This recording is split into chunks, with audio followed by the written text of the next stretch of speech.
Elect Siminalayi Fubara commended INEC for conducting what he called one of the best elections in Rivers State with the introduction of the Beavers machine. Mr. Fubara spoke shortly after receiving his certificate of return. This election is one of the best that INEC, and the secret is because of the introduction of Beaver. I want to commend you for this innovation. Although we have a little issues here and there, I believe going forward, INEC should ensure that other staff, including their staff, are given proper training early enough so that the hitches we experience, more especially in the presidential election, will not be experienced in future elections. The Rivers State Governor-elect thanked Rivers people for voting for him and for believing in the incoming administration, which he said will continue to drive development in the state. Today is a manifestation of that belief. It's 33/33, 2/2. I thank the Rivers people who have come out in their numbers to say we believe in the present administration and we want the administration to continue. I will not end by not assuring the Rivers people that the development they are recording by our principal will continue with it. We will ensure that though the bar has been raised for us, we will also raise the bar for whoever is going to take over from us. The governor-elect also called on opposition parties to work with him to ensure a better Rivers State. My opponents, or will I say the opposition, our doors are open, including our windows. If you don't want to pass through the door, you can enter through the window. Because we really need everyone on board for a better and progressive Rivers State. Some of the elected Rivers State House of Assembly members also spoke on their plans for better legislation in the 10th Assembly. I want to thank our constituents, our people from our local governments that they came out en masse to make this thing happen. The victory is for them, not for me. To whom much is given, much is expected. I thank them. Today, my constituents have boosted my morale that good work pays. And this is a reward of good work. So this is a call, a greater work for my people. So I want to assure them that they will see a greater representation. Well, I will thank the entire constituents. Our leader is an amiable leader. He has done so much. And with the work he has done, it was made easy for us. The people came out en masse and voted for us. Correspondent Soibio Oruwari reports that Governor Nyesom Wike and other government dignitaries, security agencies and members of CSO attended the ceremony. Members of SIM4G support group, accountants in Rivers State Civil Service, are congratulating the Rivers State Governor-elect Siminalayi Fubara on his victory at the March 18 governorship election in Rivers State. Speaking for the group, a representative described the electoral victory of the governor-elect as an ordinance from God and an evidence of the voice of the people of Rivers State, who he said spoke with votes from the 23 local government areas of the state. Describing the governor-elect as an accomplished accountant and administrator who rose through the ranks in the Rivers State Civil Service, the group said it is pleased that Mr. Fubara made history as the first civil servant in Rivers State to be elected as a governor, as well as the first governor-elect in Rivers State of Opobo Ibani descent. The group further stated that the emergence of Mr. Fubara as governor means so much to accountants in the state, as it is a prayer answer to consolidate on the performance of Governor Wike. The group commended the governor for the honor. Moving on, Rivers State Governor Nyesom Wike says he's not afraid of EFCC after he leaves office on May 29 because there are projects to justify the money spent by his administration. Governor Wike said this during the commissioning of Rumigbo Internal Roads in Obiakpo local government area. I'm happy. I'm leaving office fulfilled. I'm leaving office my shoulders high. I'm not leaving office to run away so that EFCC will not come. I'm leaving office and I will stay here. I'm not going anywhere. When the EFCC comes, go and show them all the projects.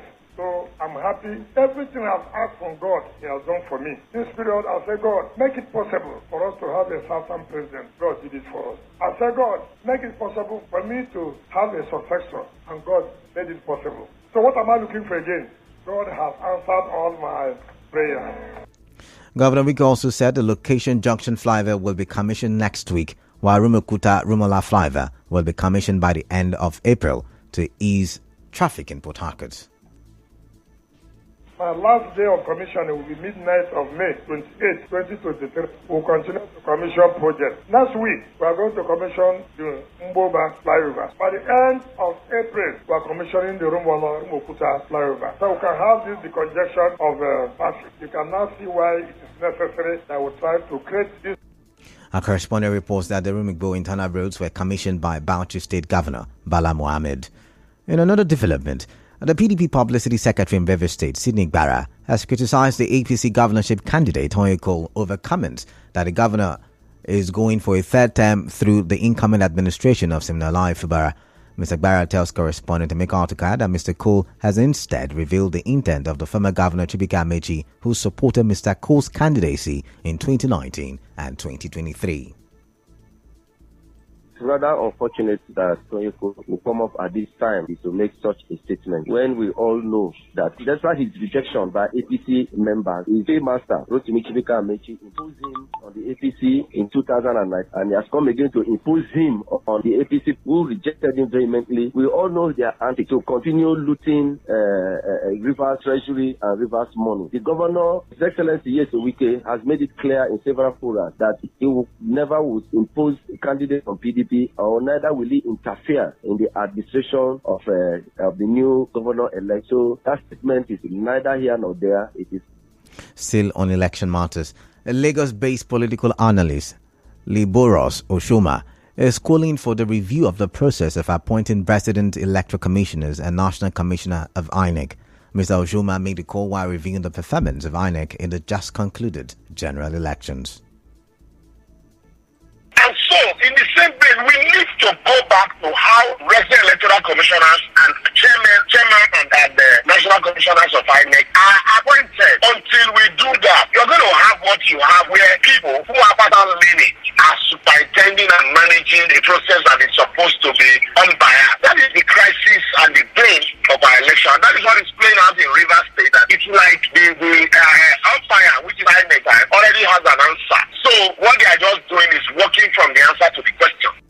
Elsewhere, the INEC returning officer in the Abia State governorship election, Inena Oti, says she was bribed to manipulate the election results.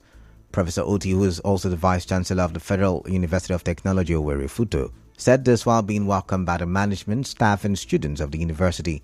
She said before the final declaration of the results, she was promised huge monetary inducement to change the will and mandate of the people of Abia State, but she refused in the face of heavy intimidation and threats.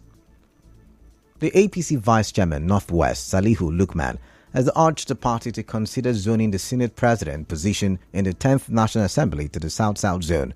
Mr. Lukman, in an open letter to the party, warned that the Muslim ticket of Bola Tinubu and Kashim Shettima means that an unregulated contest for the leadership of the National Assembly could produce another Muslim as Senate President.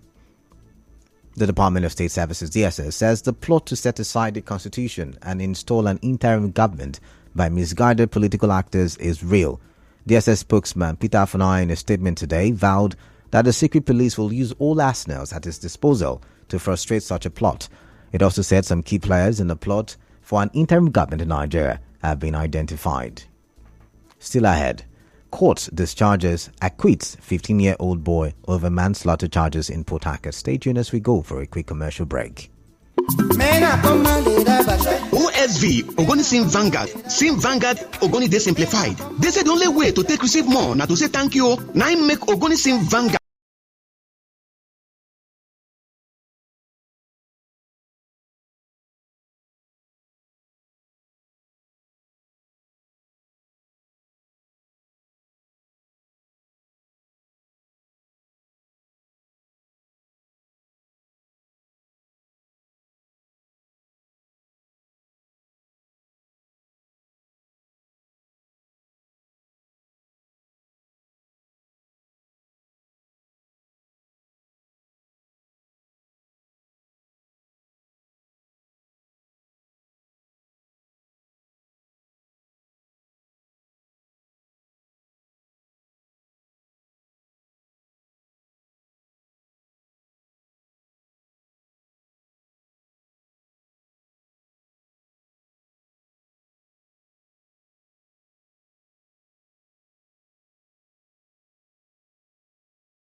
Thank you for staying tuned. Welcome back. Now to the rest of the newscast.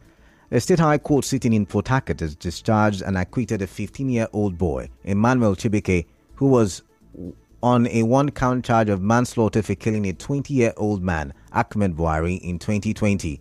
As you may know, Emmanuel Chibike stabbed Ahmed Buhari to death in self-defense during an attack on him by Ahmed and his friends in Mile 3 axis of Port Harcourt. Presiding Judge Justice L.C. Thompson, in her judgment today, discharged and acquitted Emmanuel Chibike on the ground that the prosecuting counsel does not have enough evidence to prove to the court that it was a case of manslaughter and not self-defense, as established by the defendant. Lawyer to the defendant, Buma Fedora John Williams, spoke to our correspondent, Emeka Otuka, after the judgment. In today's judgment, I would say Daniel has come to judgment. I'm so happy. In fact, I don't know how to describe the joy in me. I'm very happy. I will advise that children should not use harm on their fellow children, because sometimes all might not be in self-defense. So I'm advising children out there not to use harm on their fellow children. Now in business, some small business operators in Akinima and Akia Oninuso communities in Outer West Local Government area of Rivers State say they are yet to experience any improvement in accessing cash despite reported efforts by banks to make cash available to customers. Some of them told correspondent Onyeka Chinwosu that many POS operators in the area still charge between 2,000 naira and 10,000 naira transaction because she still buys cash from petrol stations and traders. In entertainment, the Nigeria Police Force says it may prosecute singer Portable for hurling insults at a police officer or at police officers who were sent to execute a warrant of arrest on him in Ogun State. In sports, FIFA has removed Indonesia as host of this year's Under-20 World Cup amid political turmoil over Israel's participation. FIFA made this known in a statement today.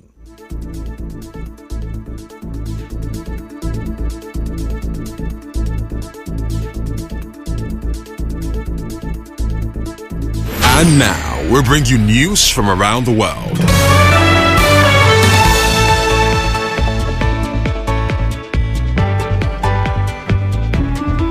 Outrage is growing in Mexico following a fire at a migrant center that killed 38 migrants. Unverified footage has emerged which appears to show the moment the fire started at the center run by Mexico's National Migration Institute.